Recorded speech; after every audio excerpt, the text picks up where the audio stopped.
En este capítulo miraremos algunas ideas sobre funciones inversas. Entonces, primero, dada una función, vamos a definir la inversa de esa función, que es aquella regla de correspondencia que lo que hace es invertir el dominio y el rango de la función original dada. Ilustremos esto con un par de ejemplos. Entonces tenemos aquí una función f, es función porque a cada elemento del dominio le corresponde un único elemento en el rango. F es función. Ahora miremos quién es la inversa. Entonces la inversa lo que hace es invertir el dominio y el rango de la función original, es decir, el dominio pasa a ser el rango y el rango pasa a ser el dominio. Se invierte el dominio y el rango. Y aquí entonces los elementos también. Listo, y entonces la regla de asignación quedaría de esta manera. Listo, la pregunta ahora es, ¿esta inversa me representa una función? En este caso, entonces la respuesta es sí. Al elemento 4 le corresponde un único elemento en el rango, que es el 2. Al elemento 5 le corresponde un único elemento y al elemento 6 también le corresponde un único elemento. Entonces, en este caso decimos que la inversa es una función.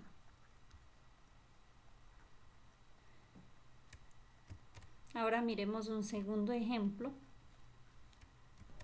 En este caso, entonces miren que f también es una función.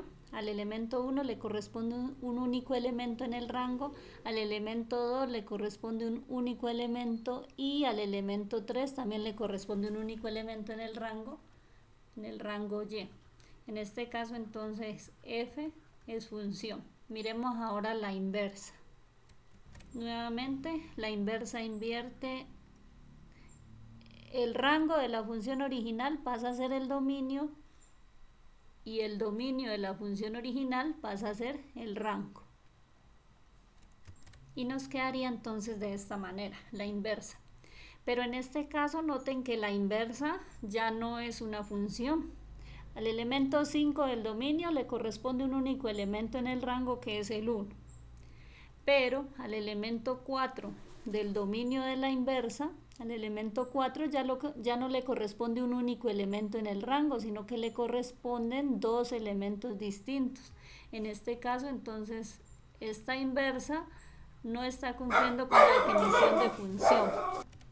La pregunta ahora es, ¿por qué en el primer ejemplo, dada una función f, la inversa es una función y por qué en el segundo ejemplo, dado que tenemos una función f, la inversa ya no es función?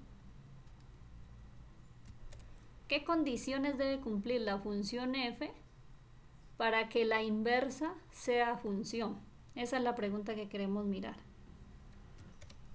Noten que en el primer ejemplo, a cada elemento del dominio le corresponde un único elemento en el rango y a cada elemento del rango también le corresponde un único elemento en el dominio. Y esa condición no se cumple acá, en el segundo ejemplo. A cada elemento del dominio sí le corresponde un único elemento en el rango, pero a cada elemento del rango no le corresponde un único elemento en el dominio.